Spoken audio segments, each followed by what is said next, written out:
Welcome to Staying Sweet, the podcast. Tune into my weekly podcast to hear me, Alice Bradley, delve deeper into building your brand and enjoying a luxury lifestyle. All while staying sweet, of course.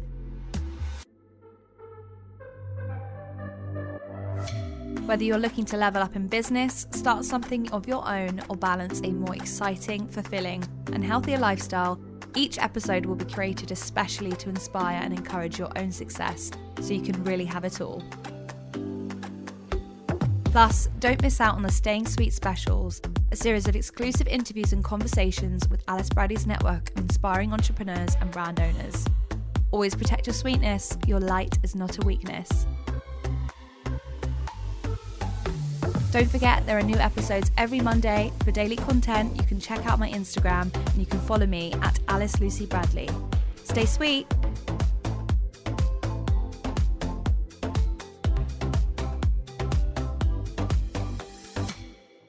Okay.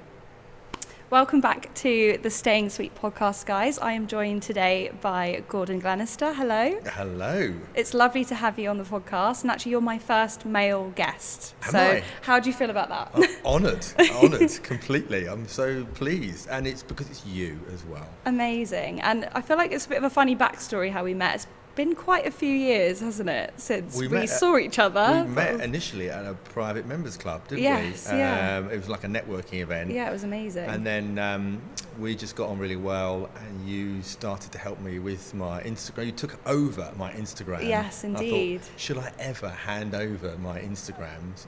But you did such a great job. And do you know what? Some of those little hashtags I still have on my notes, my iPhone notes. So you've left an impression with me. Oh, that's good to hear. I feel like the social media landscape has changed a lot since I last saw you. Definitely. And since I last gave you and implemented that strategy. And even now I feel like completely confused, don't know what I'm doing.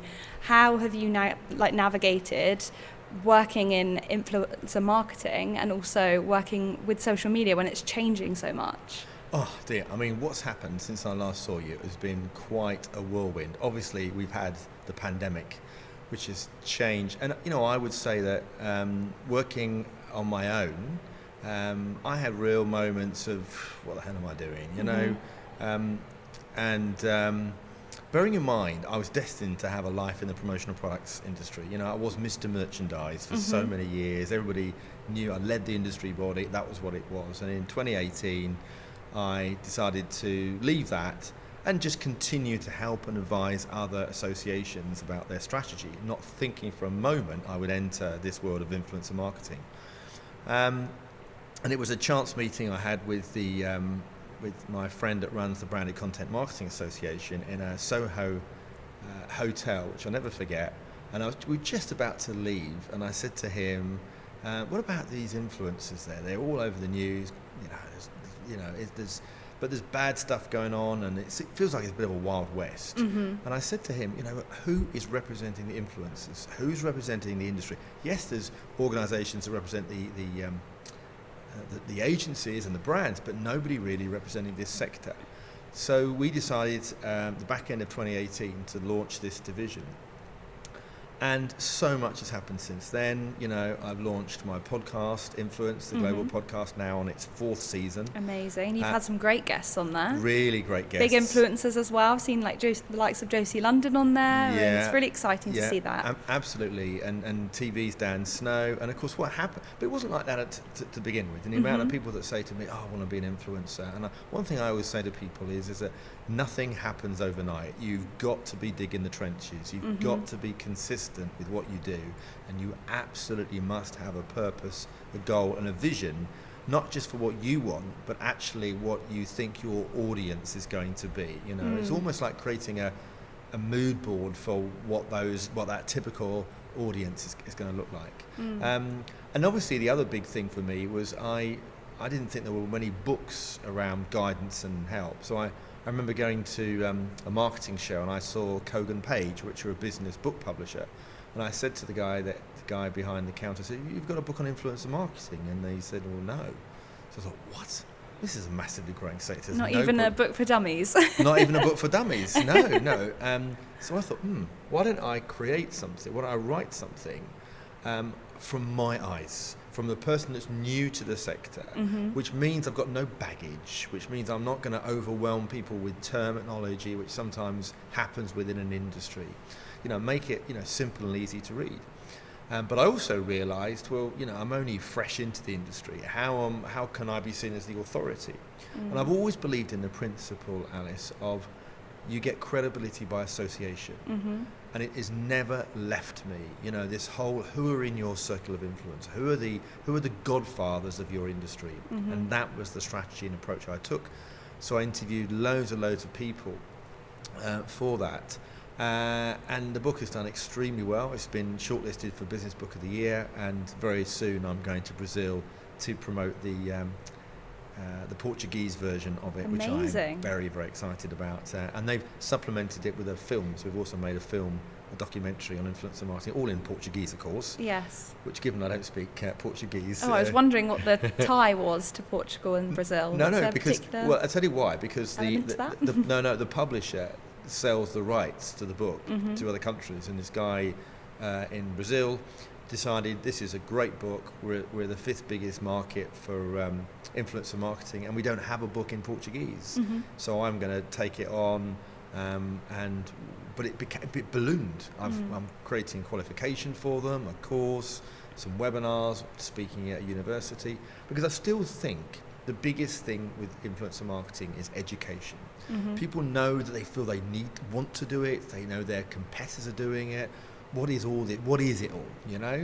And so I think there's a real job to play with educating individuals and companies, because influencer marketing, when done well, can create an 11 times greater ROI than almost any other forms of media. It's very interesting. But I will only caveat that by saying when done well. Yes. If you work with the wrong influencers, if you haven't thought out your strategy properly, you've not measured it properly, you won't get those results either.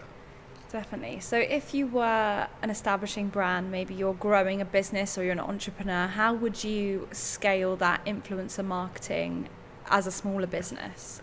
Can it be done? Of course. I mean, the most important thing that we find a lot, and also I work with a big influencer agency, I forgot to add that, because it's quite interesting for me to see now campaigns working and also getting briefs back from companies. And what we find is some of the people that have never done it before really want to test the water. In other words, not assign a huge amount of money, and definitely if it's a startup business, which influencer marketing can be very effective for, but of course they also don't have huge amounts of money.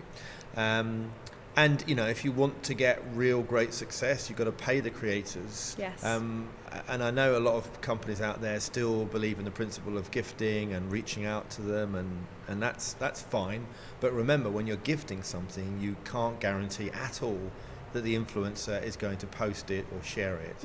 And that creative control as well, absolutely, giving opinions on what they can write in their captions, how they market it and share it, things like having other products visible in the background. It's not exclusive necessarily if it's not paid. Absolutely. And as I said once in my very first podcast, I had a top influencer at the time, and she said to me, a free dress doesn't pay the rent. And that's how I feel at the moment. I'm a great believer in a lot of these individuals are an amazing bunch of people that are multi-talented. They're community builders. They are often they create websites, digital content because it's native to them. They're photographers, videographers, podcasters, all of these skills, like you would a creative digital agency. Yes. So why would you expect a digital agency to do all that stuff for free? Yes. You Very wouldn't. True. So I do think that some of them that work on their own, they can be unfairly manipulated. So I'm an absolute devotee of paying content creators because they can do amazing things for your brand. But equally, don't expect the earth to move on one post. And I think sometimes brands have got unrealistic expectations. In fact, I was at a conference only today and we were talking about the power of long-term ambassador programs and how the more times an audience sees that brand collaboration, and different types of stories associated with it, it feels like it's a real connectivity between brand, influencer and follower. I do think as well with my sort of hand in the pie of social media marketing and influencing myself, I've noticed that I get longevity and success and click rates, things like that, sales from collaborations that are more than just one post. Of course. I feel like brands are starting to clock on, but are still quite reluctant to, invest in maybe multiple posting or on different platforms.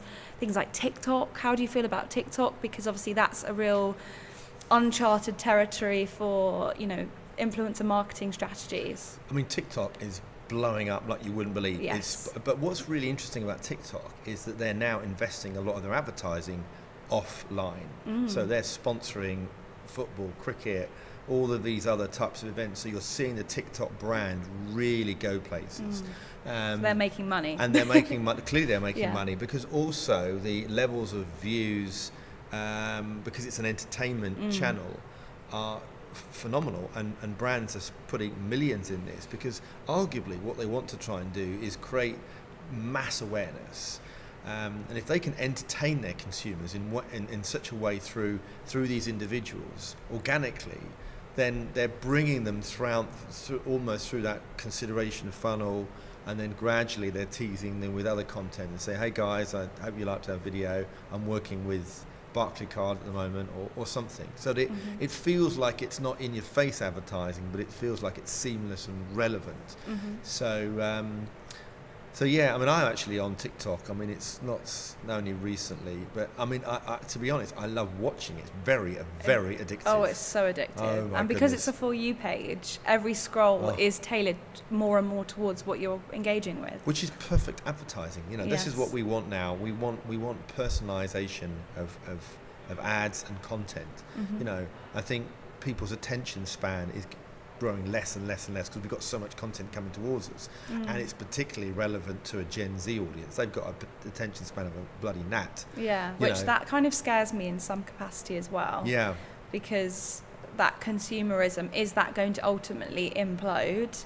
Will marketing ever be successful? I don't see myself sitting through a 10-minute ad on YouTube. No. I click skip ad if it's available. Well, of course. And I think the other issue, of course, is that if we're clicking out within 5 seconds, the pressure on you building something controversial, provocative, sexy, all of those things is intense, because those people that are driving that change are measuring the numbers constantly, and then it's almost, then it's not good for people's personal well-being. No. We've talked about the impact of comparisonitis. It's a big problem on social media, and it doesn't matter what age you are. I think if you're in the space and you think, okay, I've done something really nice there, oh my God, I don't look as good as her, or I don't think look as as good well, as he. because of the changing landscape in how content's pushed out, particularly Instagram, I've noticed it. I've had a lot of breakdowns over it as of late. I know a lot of creators who were full-time, and now, because they're not getting the hits and the click-throughs, the brands are still expecting that level of rate of return. Of course. And that pressure is still there, but the numbers don't add up. No. So smaller influencers, smaller creators are seen as not worthy enough to be paid right or paid properly, so they're going back to full-time work and going back to their original jobs, and to me it seems like such a shame to lose out on that. Well, it's a total shame. I think the only thing I would say is that the more you can create unique content, unique videos. I mean, one thing I do like is it Laura Blair? Do you know Laura Blair? Yes, I do. Right. So Laura Blair, what I like is she often does video content which is slow motion, and she's like walking across the road. It's almost like that's her signature thing. Yes. And it's always on a road, so she's never in a restaurant or somewhere else. It's always the same type of content with a similar type of music. So that's a really important lesson, is don't deviate from your style of content.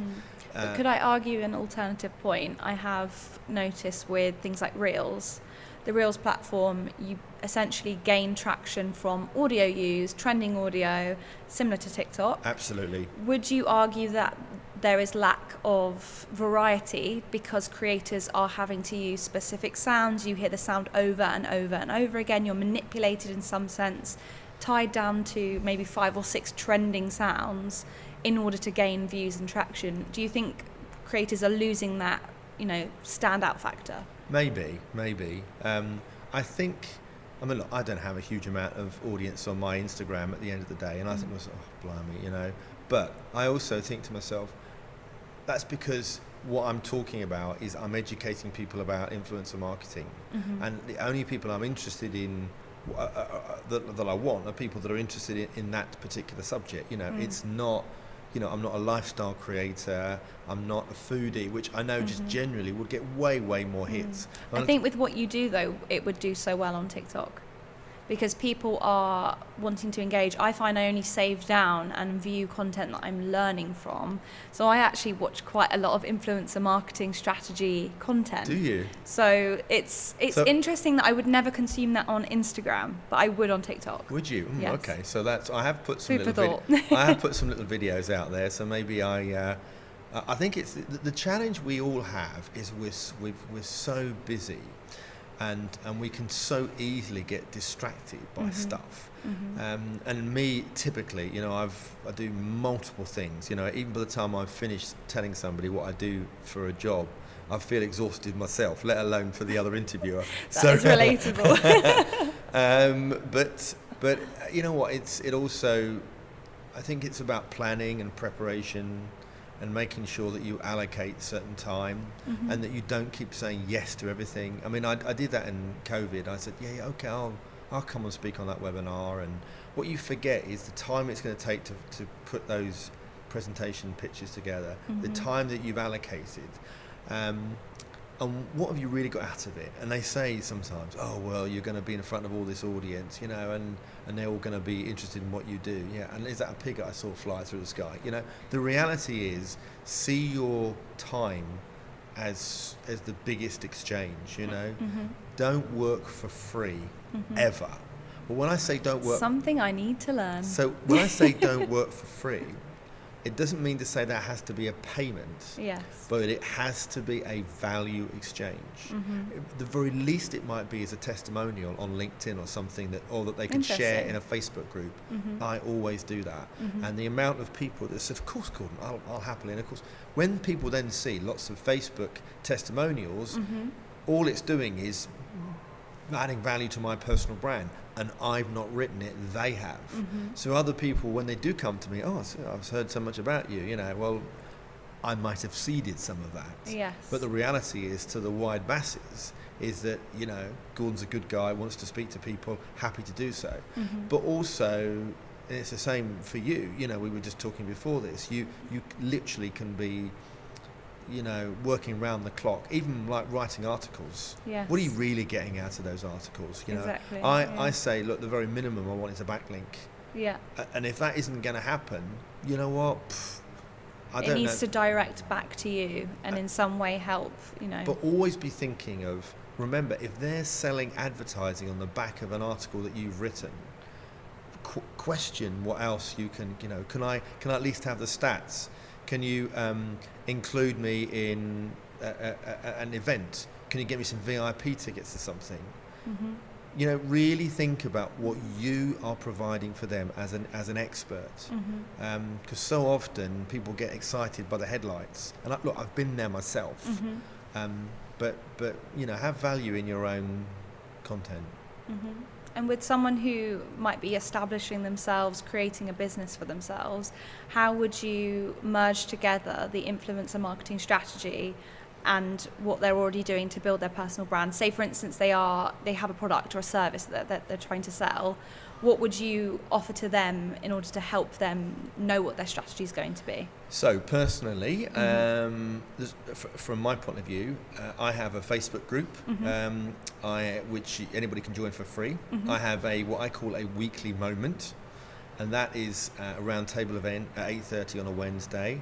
Anybody can join that. So what I say to people is, and this is the same for anybody listening to this, is always have a weekly moment at the same time every week, whatever that is. Could be a video upload, could be a Zoom round table, could be a networking event, but it's the same thing it could be a newsletter you send out, same thing every week at a certain time. Because what you're trying to do is to educate your audience and get them to do something, get them to act in a certain way.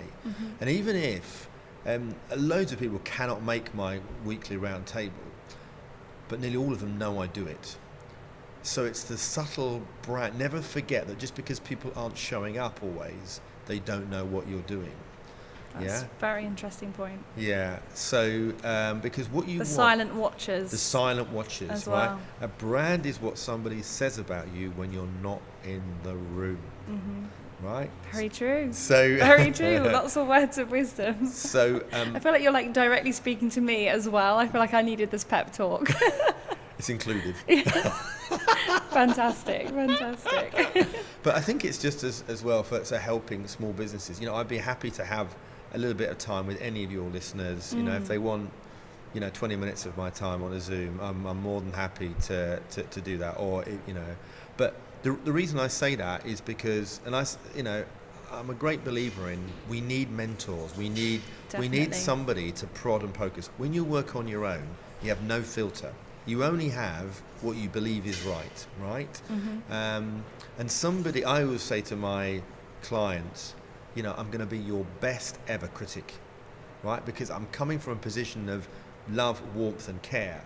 But if I think something is shit, quite frankly, I'm going to tell you that. Yes. Because, it's like, you're a great individual. This is what you say to me. But actually, online, it's showing me something completely different. And really, guys, do it. That's a little bit of advice that I was going to suggest to people, is measure your stats all of the time on a weekly basis. Get yourself an Excel spreadsheet, look at the last 20 posts, maybe it's on Instagram, look at the number of likes and comments that you've got, spread it all the way down, and then now go and look at 9 other competitors or exemplars that you rate, and do the same thing for them. But then the type of posts that they're putting out. Because when you do that, so it's 10 lots of 10, 100 little pieces of content in their spreadsheet. Yes. It will be the best thing you do, because it will allow you to see what type of content is really working well amongst a number of people over a number of posts. So what it will do is help re-engineer what you already do. And it might well be that your content is doing all right with some of those as well, but there will definitely be some little nuggets in there that you'll be able to say, right, okay, I need to be doing more reels or more video. I love the style in which that girl's doing it, or I like the quote that person has put because they've got all this comments. Do you see what I mean? It's a really good little idea to do. Definitely. Do you think that there's pressure though with things like reels, with what we know about the algorithm, that reels and video content is being pushed because Instagram is becoming a video platform? That's correct. Do you think that there's a pressure to be consistently showing up, maybe creating content that you're not keen on sharing or want to share? Do you feel like brands just have to suck it up, or do they go with their own sort of thing and hope for the best? Well, because fundamentally, consumers want more video content. That's the harsh reality. So, the algorithms are driven to what they know works. Because what they want, if you look at Facebook, Instagram, they all want to deliver content that creates engagement. That is how the algorithms have set up. So if you're pushing out content and nobody's reacting to it, then that's the algorithm saying it's no good. So you need to change it in some shape or form. I mean, I spoke to a friend of mine actually, and he sent me a WhatsApp of his daughter. Now his daughter is not an influencer, she's a property advisor, right? But they're doing a rebuild, home improvement, right? It happens to be a beautiful home in Cambridgeshire. Anyway, so she had already quite a reasonable size Instagram, right? But in 30 days, she added 30,000 followers, wow, which on her reels, which was seen by 4.3 million. So he sent me a WhatsApp. He said, this is insane. He can't understand how she's now at 60,000. This was 2 weeks ago. She's now at 72,000. Wow. So, and he sort of and I'm thinking to myself, well, obviously Reels is where it's at, but also the quality of her content is phenomenal. It's a beauty. So all I would say is that it is about quality content, really thinking about, are you inspiring? Are you educating? and are you entertaining in some shape or form? Because if you're just promoting and not really giving too much thought, that's like putting a crap film out and hoping people are going to come and see it. Yeah. Isn't it? Yeah, very true. So it's better if you can't make it excellent, guys. And when I say excellent, I don't mean overcrafted, because there's a real demand at the moment for raw content.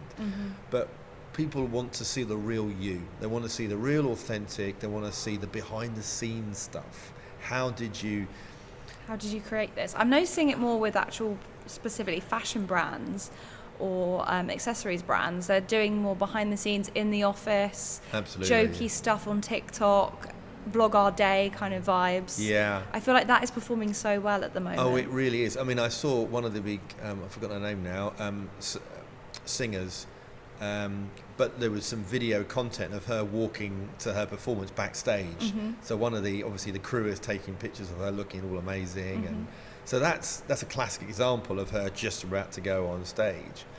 But I do think there's a lot of that we should be talking about and sharing. You know, what's worked in another sector that's outside of us, and also if you look at content on TikTok or on Instagram, and you say, "Oh, I love all that. I've liked it." Think about your action when you do that. Why did I like that? And if you've got a little notepad by the side of you, write a little note or something. That's clever, actually. Do you know what I mean? Because to actually investigate and research into what's encouraging your own behaviour. Consumerism. Yeah, that's exactly right. Because the chances are, given that your target audience is similar to you, what is it that's made you do what you do, and applying those same rules to your own content? Because if we're liking funny videos that are pranksters, and I'm not suggesting for a moment that you become the prankster person, but there's going to be stuff that you like and think, "Oh, I love all that. That's so cute." You know, we know, for example, cat videos are massive. When you think about where that originated from, and yet still, God knows how many, nearly 20 years later, we're still consuming it on TikTok. So my question there is, how can you bring a cat into your content? Yeah. Test it. Yeah. Test it. You know, I just wanted to say, "Hi guys, how are you? I'm in Brighton. We're having a good time. We found this stray cat on the street." Yeah. Isn't he cute? Oh, look at him. You know? Where's a cat? We need to find a cat. You see what I'm coming from. Definitely. Now? It's realising what's working, you know.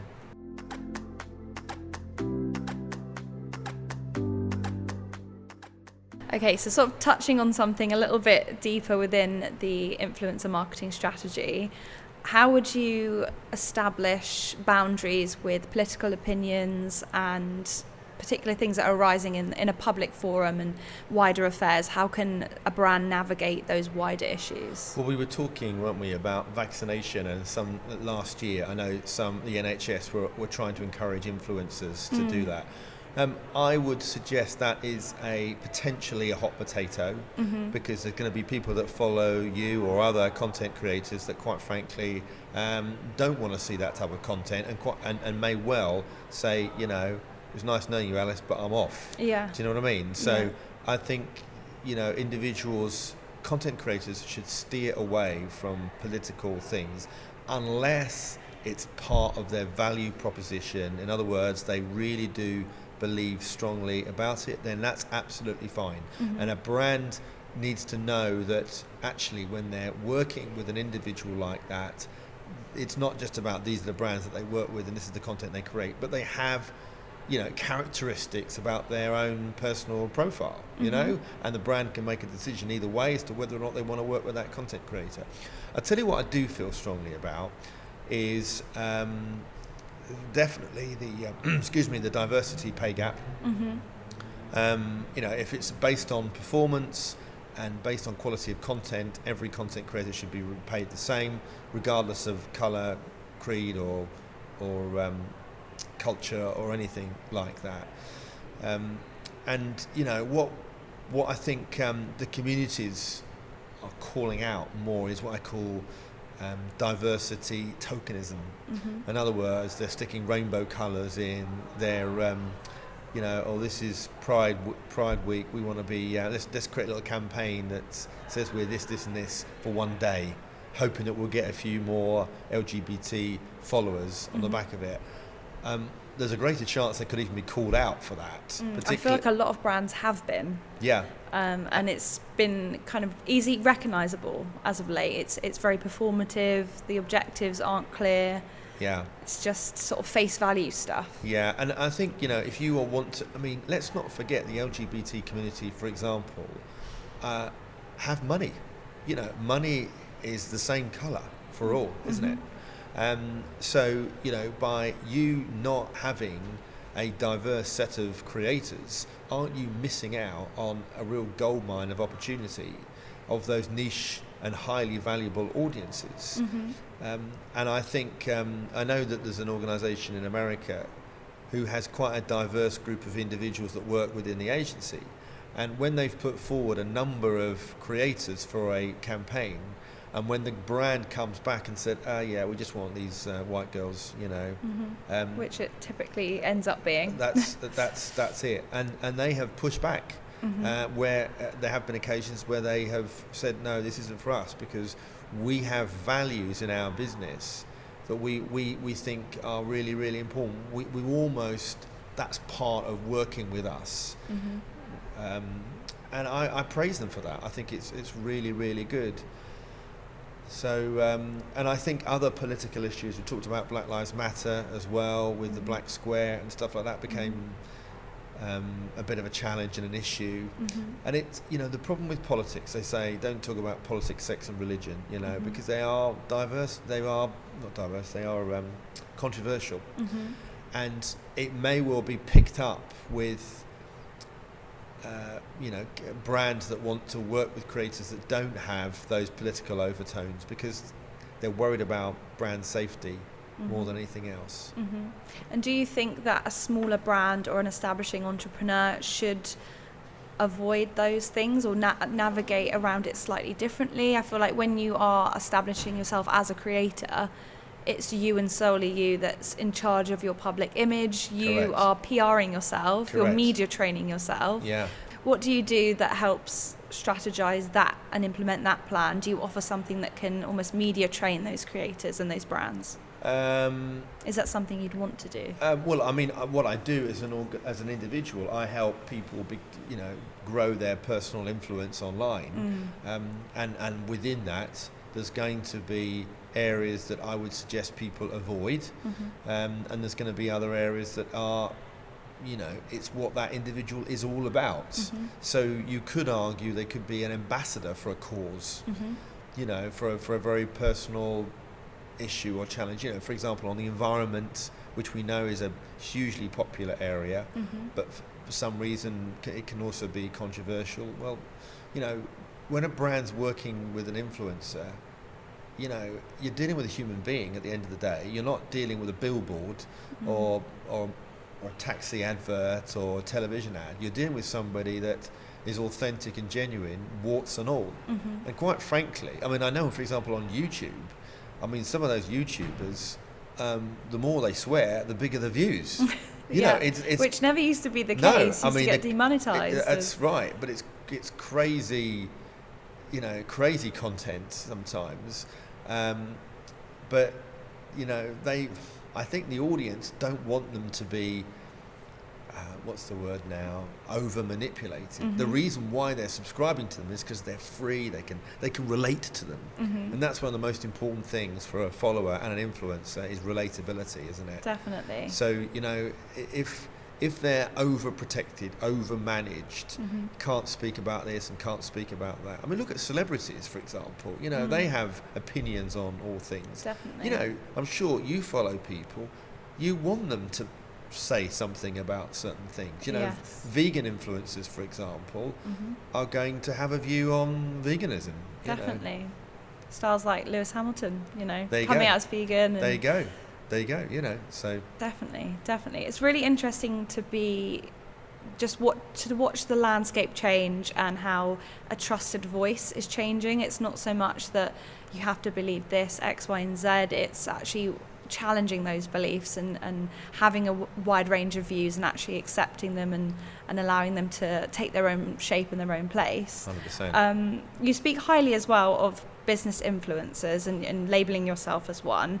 Do you think that by marketing yourself in a more business savvy sense, it would potentially deplete the chance of being relatable? Or do you think that coming across kind of more organised and polished is still effective? Depends who your target audience is. I mean, I think I've noticed that a lot of female content creators have relabeled themselves entrepreneur, and I love that. You know, and we've seen a huge amount of them grow their influence over the last 2 years, and they've thought, well, actually, I'm now not just promoting other people's brands, I'm creating my own one. And I think it's fine to be, you know, not just to show content about, you know, you're having a nice time and this is Brighton or here's a nice range of clothes, but it depends. I mean, look, I'm a business influencer, so I'm about helping and educate people around influencer marketing, you know, but that doesn't mean to say that I'm also a lifestyle person as well.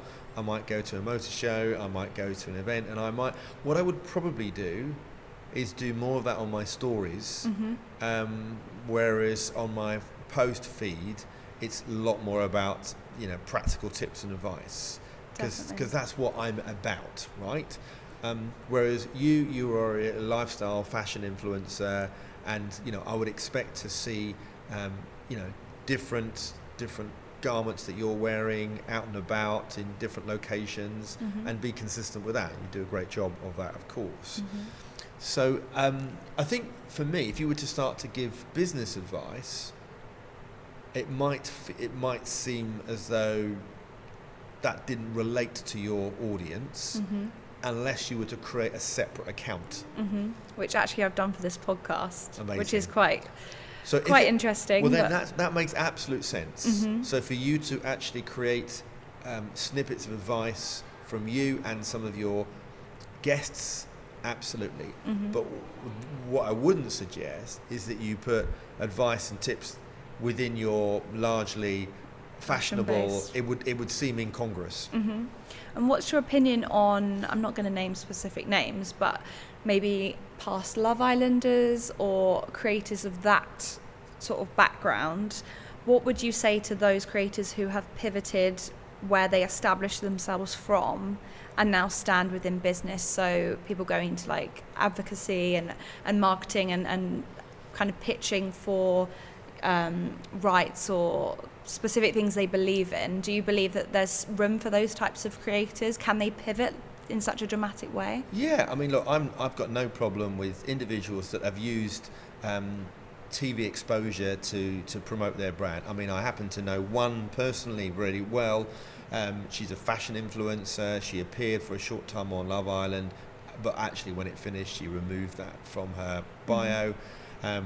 She's got a big US audience. Her video content is amazing. She's driven. She's bought her own house, and for that of her parents, I think. So, you know, I like ambitious people. You know, what I do not like under any circumstances is people that have inauthentic followers. So in other words, you know, if people have bought followers, they should absolutely be called out. I see it as absolute fraud, nothing more, because you are trying to augment yourself into something that, quite frankly, you're not. Because those are not other people that are genuinely following you. You've just done it for monetary gain. Yes. So I like, what I want is an industry that's professional and ethical, because that's the only way that we build trust amongst brands. What we don't want is an industry that is a flash in the pan. You know, this is here to stay. You know, we are in the creator economy. More and more people are entering it. It's more competitive, for sure. Definitely. But, you know, competition isn't always a bad thing. It makes stuff better. I mean, I'm now thinking, why would people spend millions of pounds on a television ad with an agency when actually 2 or 3 content creators could do as good a job and get the same level of audience, if not more? And absolutely. I mean, look at live stream now. Live stream selling has been hugely successful. That's why Alibaba and Amazon were trying to recruit 100,000 influencers a couple of years back, because they can see the value of these individuals. I mean, the value is in the data and the audience, and that's what they have. And all I would say to your audience is, if you've got a real understanding about your analytics, the follower growth, the types of people that are part of your community, and you're in a position to influence them, you have the power. Don't ever underestimate that. You have the power, because if you can change the behaviour of others, that's what the value is. And that's what an influencer is. 100%. So would you say that creators who call themselves influencers shouldn't be ashamed of that title? Not at all. Right? Influencer has been around since dot, right? The reason why it has been slightly maligned, mainstream media, let's just have a look at that. Attacking. Where are their ad revenues going? They're going south. Look at the newspaper industry, right? It's literally about 4 sheets of paper, Ads, you can pay for an ad now at a fraction of the price on TV, because they're not getting the same audiences. I am seeing actually really small brands on TV now. There you go, because it's actually accessible to all, it's more fair accessible. game. Yeah. It's all about the audience, and these influencers have got audiences, and the more niche they have, the higher the value. I mean, I actually think we're going to see influencer rates massively grow. That's exciting. I really do. But that said, I think at the top of the triangle, because there's a big, it's almost like actors and actresses, isn't it? If you think about the film industry, which is exactly what this is, how many films do you see the same characters appear? Definitely. A lot. Same actors and actresses. Same actresses. So it's at the top of the triangle, people are killing it, really making shed loads of money. And so when you're at the bottom of that triangle, you've got to graft, you've got to build consistent followers, but you've got to be true to yourself, you've got to be authentic, and you've got to be patient, because Rome wasn't built in a day. Aligning yourself with other relevant communities, individuals, is very important as well. It's not the size of your follower base, it's the quality and relevance of your database, of your community, that is going to deliver you the results. Amazing. And just a final question to wrap this up. What do you think the future of influencer marketing is? Where do you see maybe even the next year? I feel like things are changing so fast. Let's say the next year. I think we're going to see growth in B2B influencers, for sure. We're already seeing that. So it's not just about the traditional buckets of travel, beauty, fashion and entertainment. I think we're going to start to see even more fintech, financial ones, tech influencers, more and more people.